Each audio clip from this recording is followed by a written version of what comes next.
both my sons work there. How much time they got? Good thing you guys are on before the light. Best behavior. Oh, double check it, John.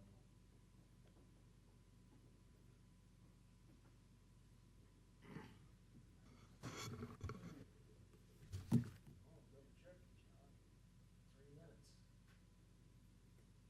opening.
Would you say is that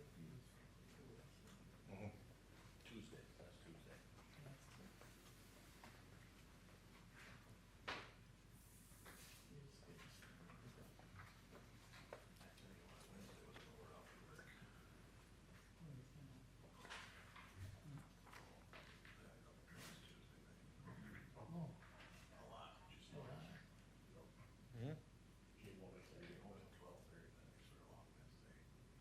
No, I didn't.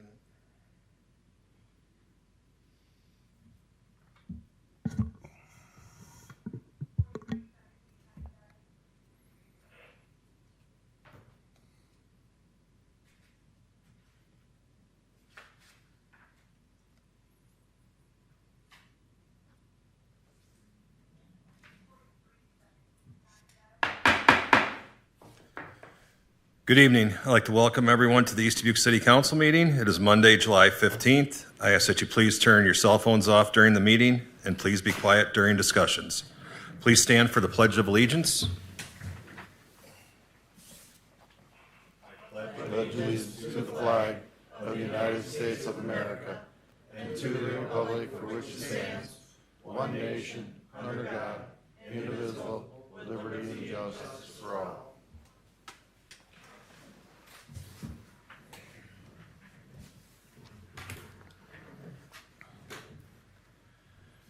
(24-0712) call to order. Belkin. Here. Bergmeyer. Here. Dagenhart. Here. Mayor Digman. Here. Fleur. Here. Meyer. Here. Roby.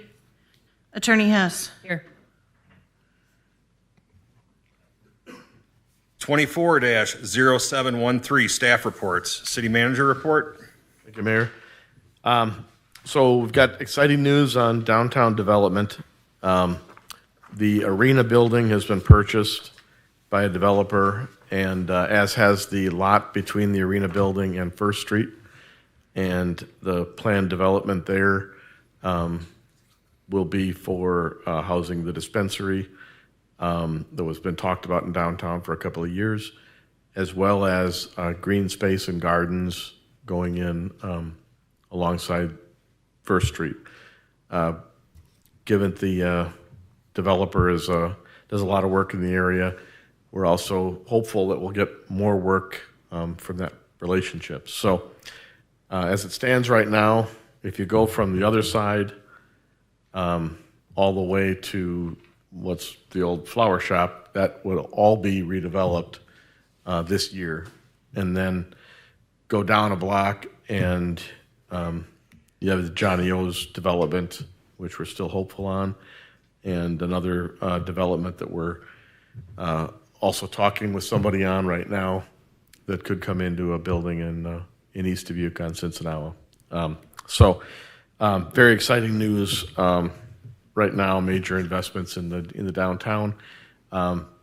So the last building constructed in the business district, we believe, was Slats, which was about 15 years ago. Yep, about 15 years ago. And so we could have 3 to 4 new buildings going up starting this year. So that's exciting. It's related to that, the facade improvement plan.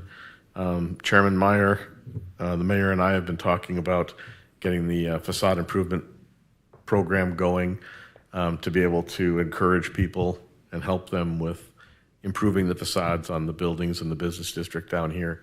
We really think that that's the heart of the city. As we improve this area and bring new businesses in and upgrade the area, I think it spreads through the community, and it really is something that the whole community can take pride in.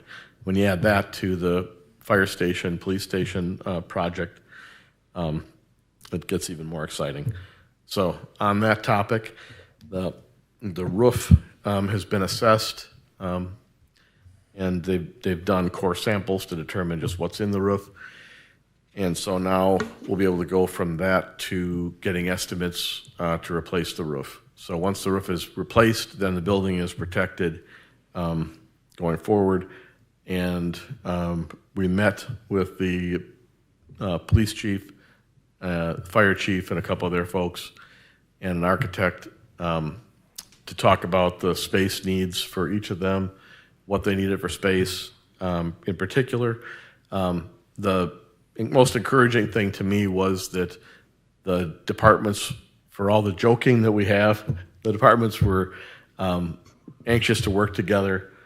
And I would say that a major portion of the improvements in the building will be joint between the two. So, when you get to the expensive things, kitchen, bathroom, shower, locker rooms, things like that, and even down to probably, conference space and things like that. All that can be shared between the departments, and that should both save an incredible amount of money, but also allow us to have a better building. The other thing that I think everyone was interested in was, even if they had to sacrifice some of the space they'd like for themselves, they wanted to do it because they want to maintain the largest possible large conference area upstairs in the building. And that's important for the training requirements of police and fire. Police department, I think, can do a lot more training if they've got space. And by having that bigger and with a kitchen, we'll be able to return it to service of the community. I think the community, that was a major place that community organizations were able to meet in, and we'd like to see it return to that also. So then the preliminary financials are ready. So the financials for the close of the previous fiscal year that ended at the end of April are done. We are ready for an auditor to take those on, which in a normal year would put us ahead of other auditors. You're going to have a issue coming up tonight on selecting a new auditor, but we are ready to hit the ground running as soon as we get the auditor in place. Final item is playgrounds. We've been looking at the playgrounds. They haven't been addressed in a number of years, and I think at the next meeting, we will have a proposal before you to take estimates for redoing the playgrounds. I think starting with the 6th Street one in the flats, and moving through all of them that we can afford to do in 1 year, and then moving on year after year. So I think that's for quality of life. That's one of the biggest things that we can do. So thank you, Mayor. Thank you. I just have a couple things. First of all, I'd like to thank Tim, Alderperson Fleur. Today, we went out, Bob and I went with Tim, kind of drove through his area, where he could point out his concerns, whether it was grass not being cut or, different things, the streets, the roads, but it was productive, and I thank you for doing that. And I can encourage all the council members that if you ever want to do a drive-by in your area with Bob and myself, just give us a call, and that way we can take a look at the situation. The second thing, it's been a year. I was doing a lot of reflecting on the past year, because it's been a year ago this month, when things changed, and you sit back and you look at what we've accomplished in this year. I mean, it was just 12 short months ago. I remember the day where the city treasurer called me in the office and says, "Hey, John, we got a problem. Here's the bills, here's the money." And there wasn't enough money to pay the bills. And we went a different direction. You turn around and you look what has been accomplished in this past year. It's crazy. I mean, we're sitting here talking about facade plans and developments and stuff like that.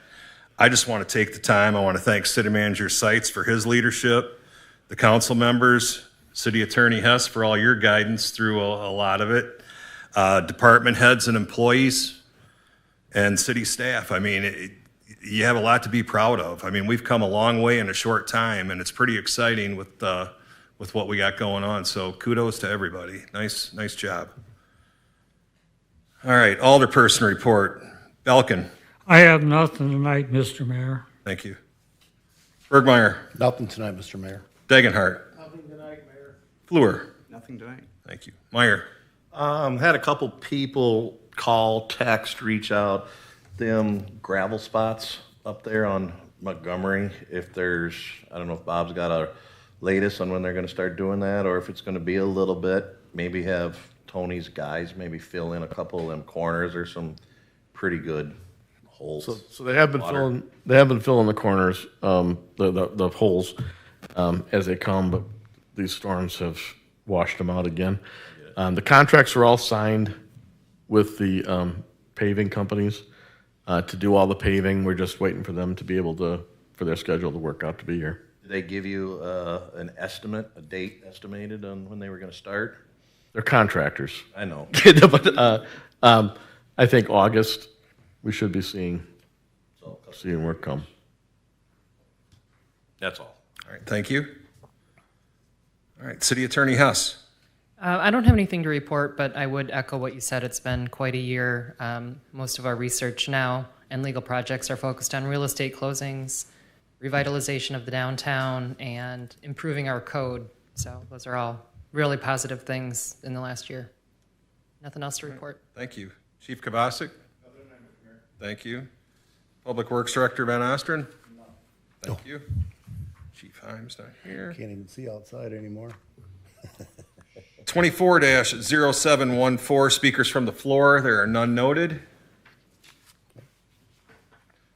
24-0715, consent agenda. Still moved. Second. Roll call. Belkin. Aye. Bergmeyer. Aye. Degenhardt. Aye. Fleur. Aye. Meyer. Aye. Roby. Old business. 24-0706, discussion and possible action to approve WHKS water main replacement project of Hiawatha, Montgomery, and Arrowhead Court in the city of East Dubuque. Thank you, Mayor. So this is, if you recall, during the budget, we planned for these projects, and the work can't be done until next year because of the cycle for state funding. But we do need to get going on planning and be in a position where we can apply for the state grant, state loans, and so that's what these are for. Now, I got a question on that. Montgomery, that they need to fix the potholes, is that the area that's supposed to get dug up? It'll be, there's a drawing in here, I believe. I It'll thought be that's- the next, Spots that, last I checked, needed to be paved the, within that, on that block in Montgomery that we're looking at. yeah. I So- don't know if that's the portion you guys are talking about, but there You was can- some spots there. It comes, yeah, so it does cover, I think East and Montgomery was the intersection where a lot of the, was dug up several times. And that falls within this, for replacement of the mains. Okay. And then it goes to, Rivoli. So that whole piece will be new water mains. And to the extent that we need other things, sewer, whatever, we'll be looking at that. The areas that have been dug up will be, and either for the lead service lines, Yeah. or because of water main breaks, will be paved Okay, this year either way. okay, okay. Thank you. Any further discussion? Can I have a motion? I'll make a motion. Roll call. Bergmeyer, Aye. Dagenhart, Aye. Fleur, Aye. Meyer, Aye. Belkin. Aye.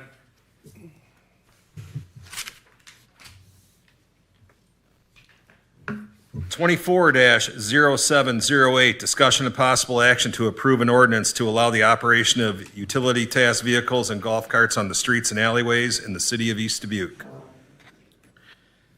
So we had this discussion 2 weeks ago, and based on that discussion, we corrected anything that was pointed out that was incorrect, but we also had some ideas that people had brought up for changes that they'd like to make. And so what we did was took the original one with the corrections, and then there you've got a page at the end of that which has the language of amendments that had been suggested at that time. So there was discussion, it's drafted to allow 18-year-olds and older, but there was discussion of going to 16. So amendment suggestion number 1 is allowing it to go to 16. Amendment suggestion number 2 is, there was another suggestion that was made that when we go to 16, but we require a waiver from the parents. And actually, some of the discussion was about training, a training class. So Illinois does not have an ATV training course for minors, like some other surrounding states have. So, but they do require waivers for driving.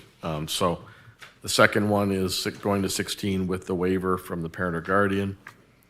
And then the third one, it was suggested that we stipulate that they must wear a helmet.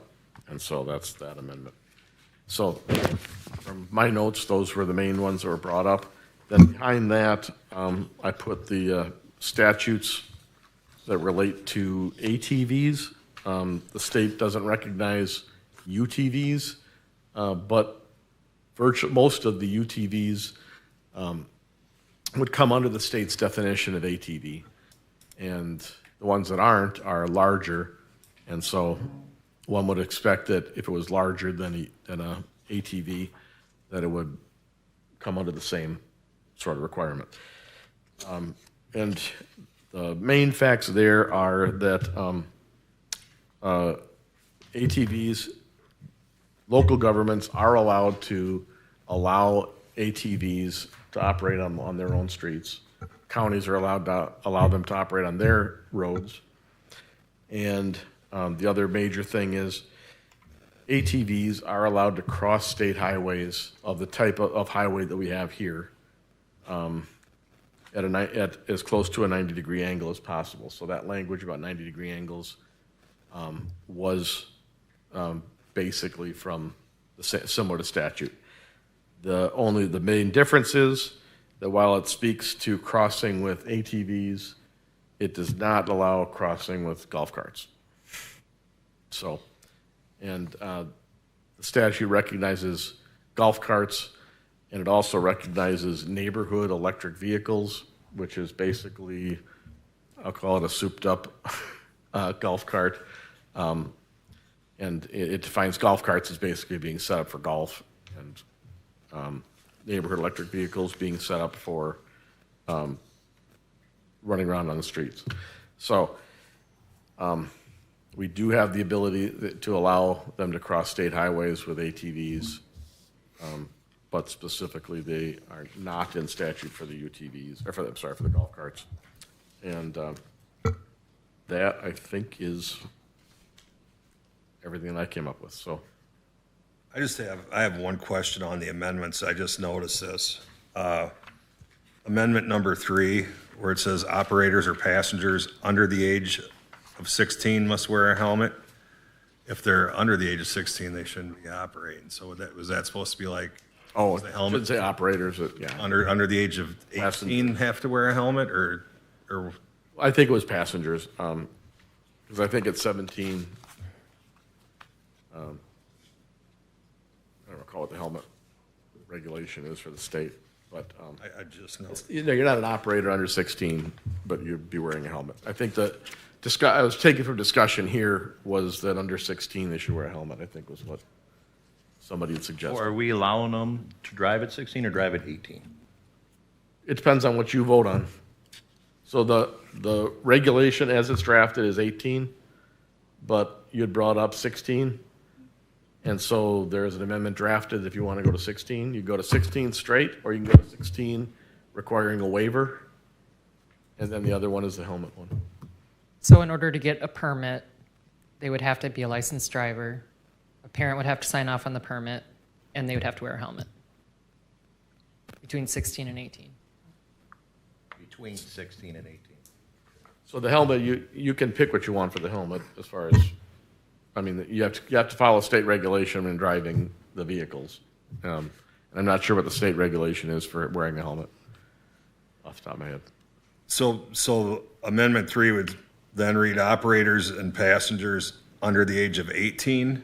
Is that what it should say, under the age of 18? No, I intended it to be passengers under the age of 16. Okay, passengers under the So age of 16. I was just taking it from the discussion we had, Okay, my notes on the discussion we had last time. thank Doesn't you. necessarily follow a state law. It was just a recommendation Sure. based on the discussion. Yeah. So passengers under the age of 16.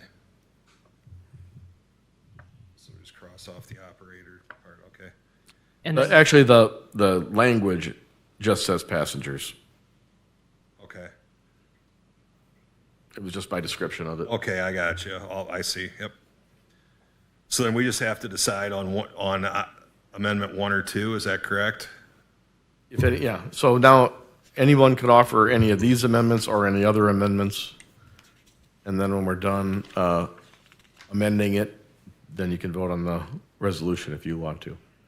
And then what I noticed based on our research on the golf cart statute under paragraph F, it should say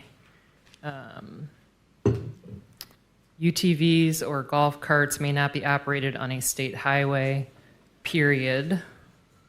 However, UTVs may cross said highway at an intersection in a path 90 degrees perpendicular or in a manner as direct as possible across said highway to the nearest intersecting street. And then I think we need to go on to say golf carts may not under any circumstance cross a state highway. Okay. That would be my recommendation for amendment to paragraph F.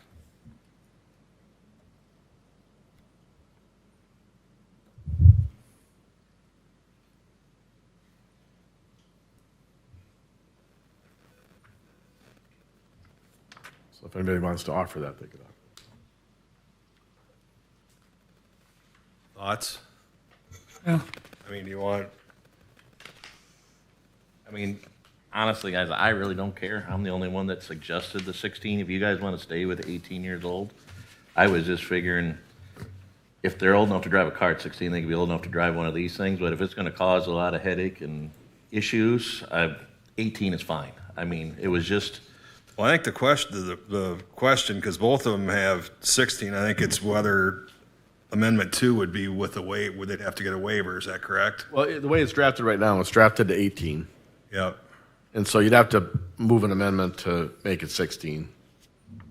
So it'd be offer. either Amendment 1 So somebody could offer Amendment 1 or Amendment 2, Right, they're two options. yep, to change it from 18 to 16. Otherwise, if you don't offer any amendment, it stays at 18.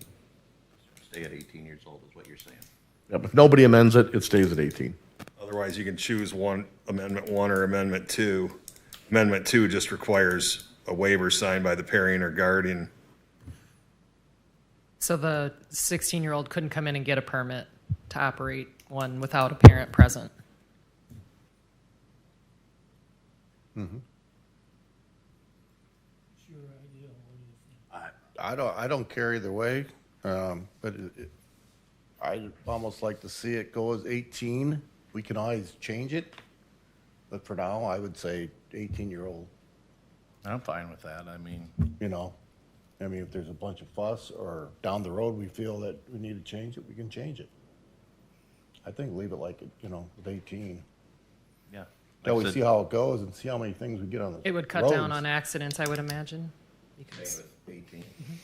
Okay. That's fine. So then Sue was offering something different about the crossing issue. Yep, on paragraph F. Yeah. So that would make it clear that you can't cross a state highway with a golf cart, which then raises some issues with one of our largest. That's right. They do it every day, 10 times a day. I recommend it because it's statutory. Theoretically, if you're silent on it, it would still be you'd still be required not allowed to cross. Correct. But I think that So you could speak right now, just though, to what we have is UTVs or golf carts may not be operated except to cross. So it has to be changed to take out golf carts. Yeah. So I guess my amendment takes it pretty far. We could not put in that second sentence I recommended that says golf carts may not under any circumstance cross a state highway, because that's already the law. So you don't have to add that sentence. We can just take golf cart out of the first sentence. So is there an amendment for that? Either to do the more extensive or just take out golf carts for crossing? So make sure I understand this right. If you take out the word golf carts, Right. we're just leaving it as it still is. You cross at your own risk. Remind We're me. just silent on golf carts. So then state law would be what would prevail, which is you can't cross with a golf cart. So we don't have to say you can't cross with a golf cart. It's already illegal. So then, okay. It's already illegal what you said, so basically it falls back into you're crossing at your own risk. We can't allow someone to cross with a golf cart, across the state highway with a golf cart. State law would still prevail, so. But we can allow them to cross with a UTV. And yeah, just leave the word golf cart out. So that would take I'd an, say leave it out. okay, so is that an amendment? Yep.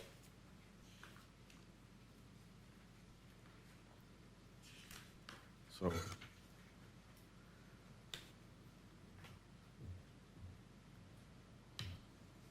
So the only amendment we're going to change is an F, and we're going to take out golf cart out of the first sentence. Take out or golf carts, just UTVs may not be operated except cross said highway at an intersection in a path 90 degrees. Yeah.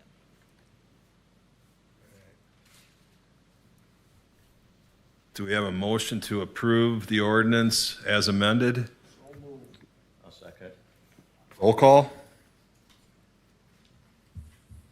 Dagenhart. Aye. Fleur. Aye. Meyer. Aye.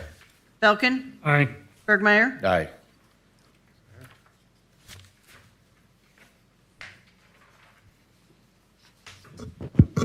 New business.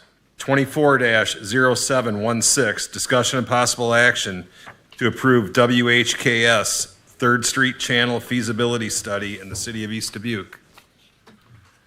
So this is estimated $7,500. This is, we have now walked the entire ditch with Travis and a structural engineer from WHKS to look at potential options for fixing that ditch. We have it's a bad situation in a number of ways. The retaining walls are collapsing in places. There are kind of sinkholes developing where fill is being washed out, and both underneath the sidewalk and in yards.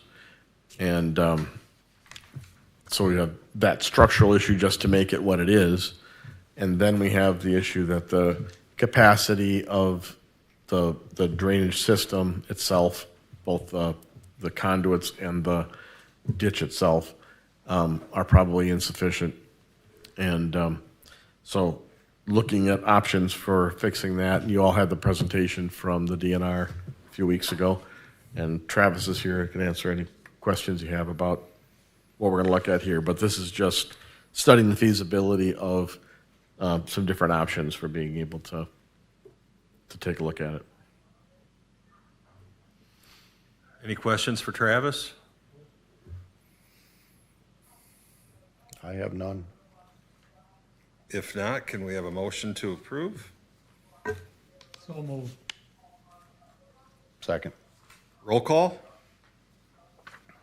Fleur, Aye. Meyer, Belkin, Aye. Bergmeyer, Aye. Dagenhart.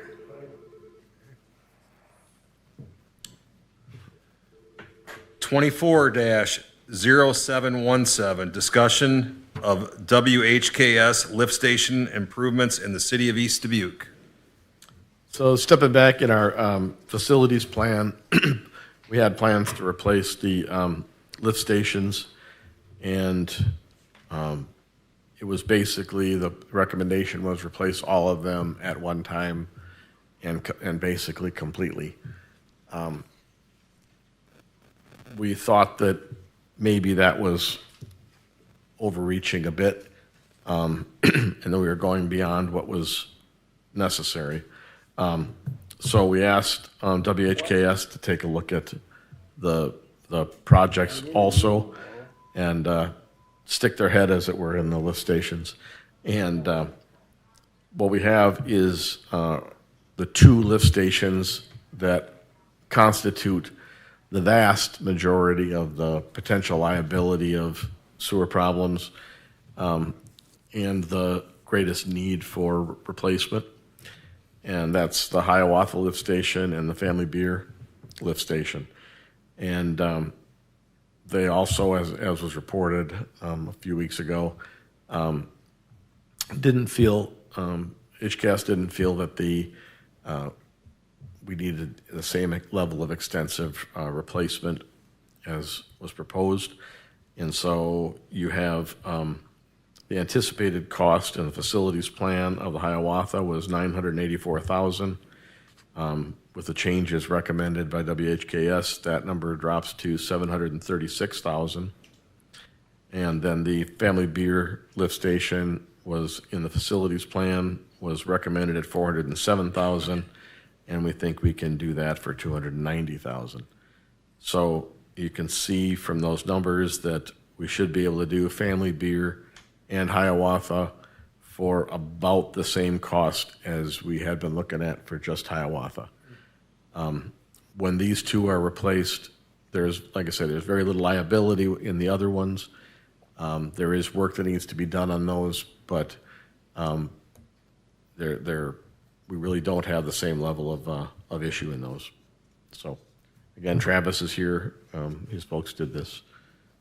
Yeah, most of that cost savings was because we feel that the structure itself can be reused. It's in great condition. So replacing the entire structure, starting from scratch, we didn't feel that was necessary.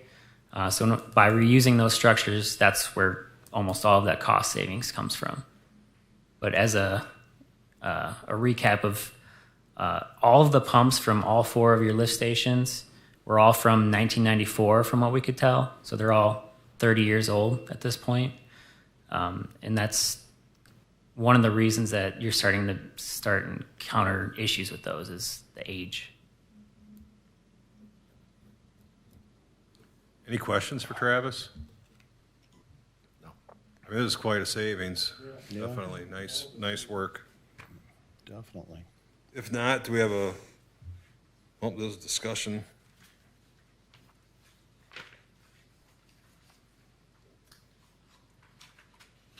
All right.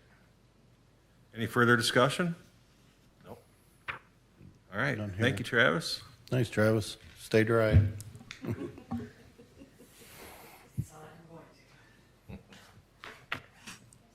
See ya. Thanks.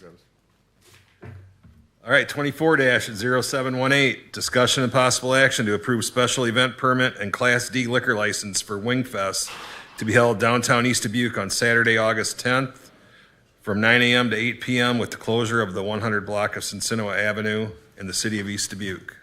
Motion approved. I'll second it. Roll call? Meyer, Aye. Belkin, Aye. Bergmeyer, Aye. Dagenhart, Aye. and Fleur. Aye. 24-0719, discussion and possible action to approve audit firm Odoni Partners LLC or Whipfly LLP to represent the city of East Dubuque as our auditor in the city of East Dubuque. So as you know, we put out an RFP, request for proposals for a new auditor. I think we put out to 9 different firms. And we got 2 responses back. That's Whiffley and Adani. I sat down last week with Cindy Parchert, our CPA, to go through the proposals. And while they are very similar in what they produce, the Adani one was significantly less costly than the Whiffley. It'll be a little more than our last contract with the previous ones, but this is a company that comes out of Chicago and just bought a company in the Quad Cities, and so is moving into this area. And Cindy Parchard has also had some experience with them in one of the other communities that she serves. So the recommendation is Odani, which is probably in the neighborhood of $24,000 a year, versus the Whiffley, which was in the neighborhood of, it would probably add up to $35,000 to $40,000. Any questions or discussion? I see that Hodani, most of them are all senior accountants too. There's no young people there, so I make a motion we go with them. Second. Roll call? Belkin, Aye. Bergmeyer, Aye. Dagenhart, Aye. Fleur, Aye. Meyer. Aye. 24-0720, motion to adjourn. Second. Roll call? Bergmeyer, Aye. Dagenhart, Aye. Fleur, Meyer, Aye. Belkin. Aye. We are adjourned.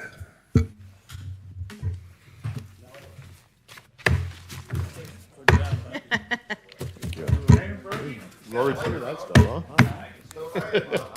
There's a lot of stuff. Albert's buying tonight, I'm having a lot. All right. He's buying for everybody? Oh, Randy,